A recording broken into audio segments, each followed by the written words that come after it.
Last Handful of Clover, a novel by Wess Mongo Jolley, read by the author.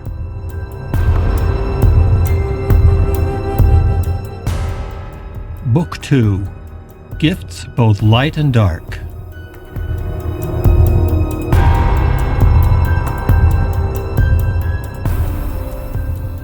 Chapter 81, Return.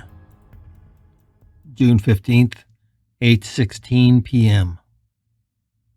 When Richard plowed into Pill, the surprise of it, more than the impact, knocked Billy from the big man's shoulders. He crashed to the porch in a heap, but was quickly back on his feet.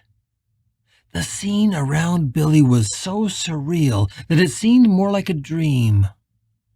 Pill Kalani stood where he had been, clearly not having seen or felt the impact of Richard Pratt as the ghost dove into him like a still pool on a summer day. But no longer were the big man's eyes full of hatred and anger. Instead, he was flushed, contorted, and frozen, as if all the three consciousnesses that now resided in his body had wrestled his bulk into immobility. There was a drop of drool emerging from the corner of his slack jaw, but the rest of his body remained rigid and trembling. Pill continued to hold Keith aloft, with one hand clenched around his throat and the other knotted in his shirt. To relieve the strain on his neck, Keith had grasped Pill's wrist and was attempting to bear the bulk of his own weight. His knuckles were white and his arms trembled from the effort. Keith's face was beet red, and the kicking of his feet was becoming weaker. As Billy stood helpless, Howard Gunderson raced to Keith's assistance. The boy grabbed Keith from behind, his arms locked under the struggling man's belly, and heaved upward. Michelle was crying and making wordless sounds, but now she too rushed to Keith's aid. She clawed at her husband's hands, trying to dislodge them from Keith's throat, but the big man's grip may as well have been cast in iron. Billy could only watch now, feeling helpless, but in that moment Pill's grip relaxed. Keith, Michelle, and Howard tumbled together onto the porch at Pill's feet, while the man's hands stayed quivering in the air above them, tense and claw-like. Keith drew in a huge breath of air that both looked and sounded painful, and he scuttled back from his attacker so forcefully that it pushed all three of them against the porch railing. None of the three could rip their panic-stricken eyes from the big man, who hovered over them like a terrifying titan. Keith continued to gasp for air and instinctively threw his arms around Michelle, who was calling out her husband's name in a voice that sounded to Billy like it came from 1,000 miles away. Howard Gunderson was the first of the three to look away from Pill, and his eyes locked onto Billy, wordlessly pleading for help. It wasn't until that moment Billy remembered that the boy was a medium and could see him. It was the first time in more than 150 years that he felt a living human look into his eyes, and it felt as if a bucket of cold water had been dashed into his face. "Billy, what's happening?" Howard asked, still cradling Keith and Michelle in his arms. Billy took a deep breath and walked up to Pill, who was trembling worse now, but still steady on his feet. He placed a hand on the big man's chest, which felt as cold as stone, but in which he could feel the vibration of the battle that was raging within him.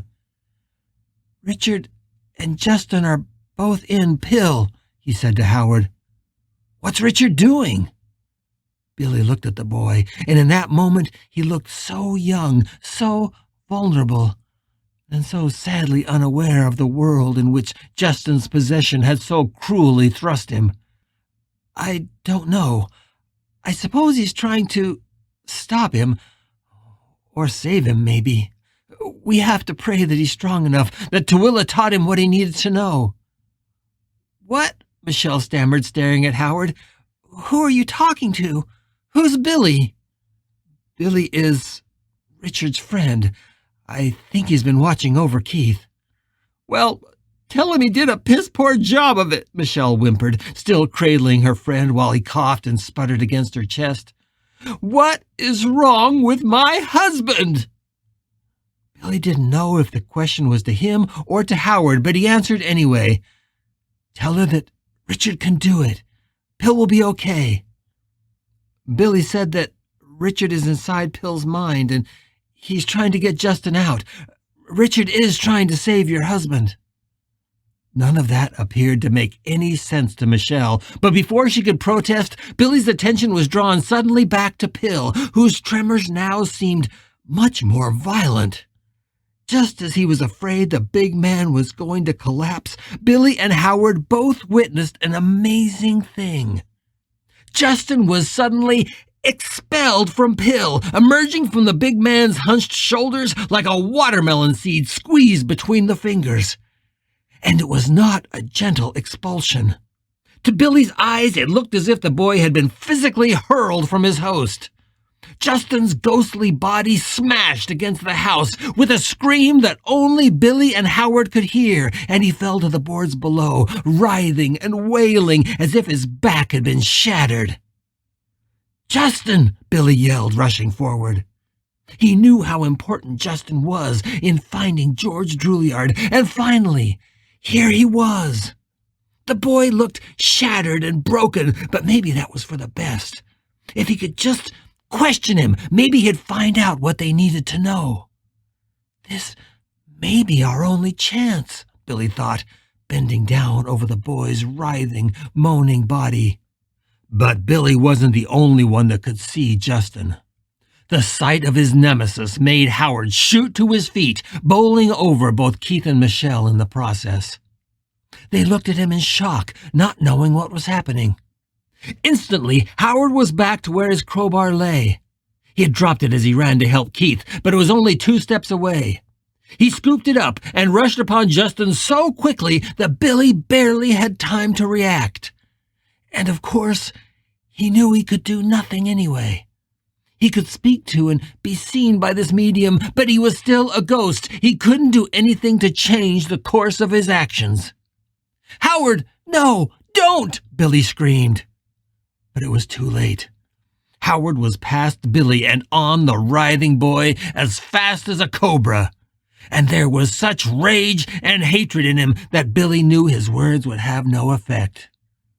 To Howard, this was the creature who had violated him, who had used him to kill not once but twice, who had made him into a medium, and who had destroyed his life. Howard brought the tire iron down twice. Both times it passed through Justin and made deep dents in the wood beneath. The first strike landed on Justin's shoulder, and Billy thought he could almost see the boy's arm severed from his body. Justin screamed, but the second blow was already coming, and it landed between his eyes, cleaving Justin's head in two like a rotten watermelon. The sound of its impact barely reached Billy before he saw the boy shatter like glass, each shard evaporating instantly into the warm summer evening.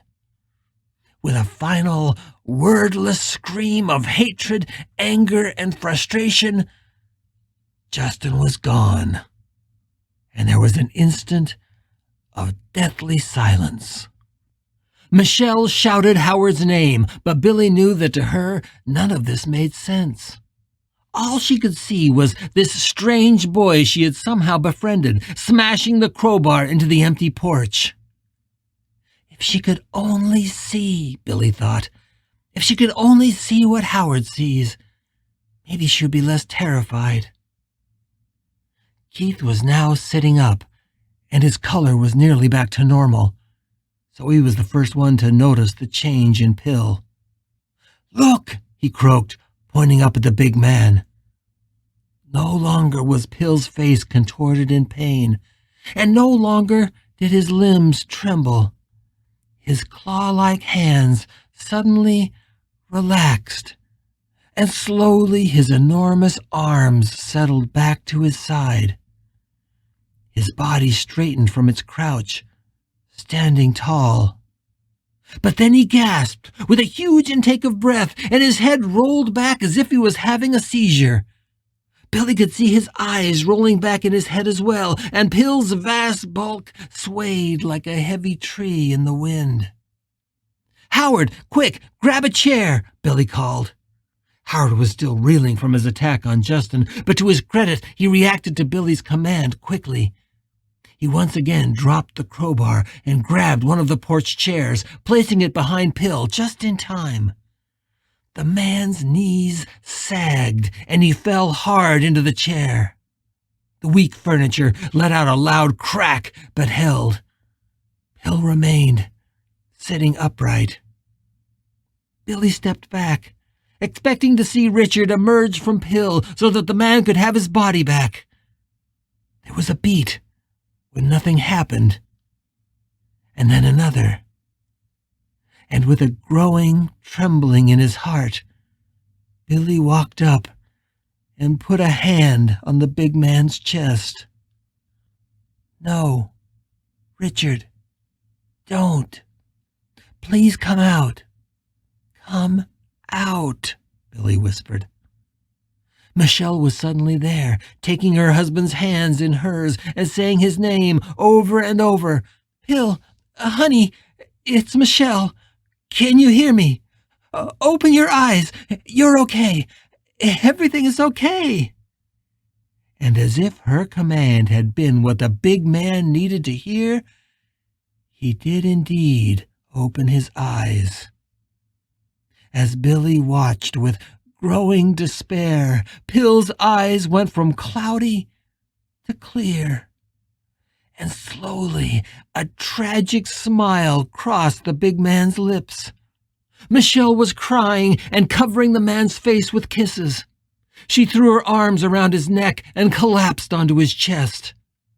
"Howard, you need to tell them that this is not Pill," Billy whispered. "This is Richard." He saw the impact of his words on the boy, whose face suddenly fell, and he took an involuntary step back. Howard was about to speak when suddenly Pill lifted his hands in front of his face, pushing Michelle back as if she wasn't even there. Her eyes went wide as her husband looked at his hands, opening and closing them as if he had never seen them before. His face looked like that of a child, fascinated by the movement of his own body. Slowly, Pill brought his hands toward his face, but Michelle grasped his chin and turned the man's blocky head toward her. She looked into his eyes, and with a rattle in her throat, she fell back, knowing that the eyes she was looking into were not those of her husband at all. "It's Richard," Howard said. "What?" Keith whimpered, almost inaudible. "Richard?" His face looked drawn, as if in a dream world. Howard knelt and pulled Michelle away. The two of them drew back, and Billy thought they looked like vulnerable children. "Richard is still in there," Howard whispered softly. Michelle said nothing, and neither did she look at Howard. It was clear that she believed what he had said, but it was the look in Pill's eyes that had convinced her, not Howard's words. For his part, Pill hardly saw any of them. He gathered his shirt in his hands and breathed in the smell of it. He trembled with what could have been joy or could have been relief, but no longer was there the slightest fear in him. He looked like a man reborn. Finally, he focused on Howard and Michelle. His eyes settled on Howard, and he asked, "Justin?" Howard straightened his spine, and although the fear lingered in his eyes, he met the big man's gaze. "He's gone, Richard.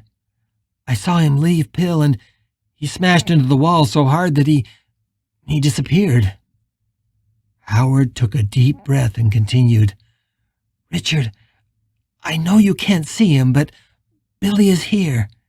He's been begging you to leave Pill. He's right there in front of you." I don't understand," Michelle said, her voice high and cracking. "Where is my husband?" But the big man in the chair could not hear her, nor did he care. He had suddenly focused his eyes across the porch to where Keith was slowly getting to his feet. Richard's husband wavered as if he might topple over at any second, but he stayed on his feet. He was slowly absorbing what was happening, and he looked at Pill's face in wonder. He took 2 tentative steps forward. "Richard?" he asked, his eyes wide and his hands already reaching out.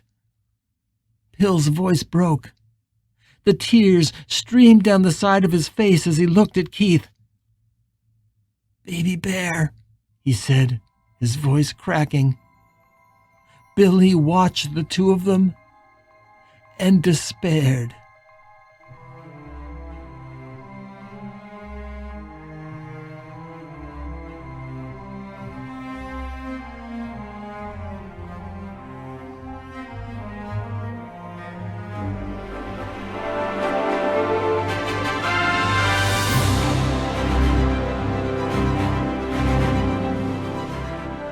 You're listening to The Last Handful of Clover, a novel by Wess Mongo Jolley. If you're enjoying this audiobook, please consider supporting the author on Patreon. That's patreon.com/Wess Mongo Jolley. And for more information, check out the author's website at wessmongojolly.com. That's WESSMONGOJOLLEY.com.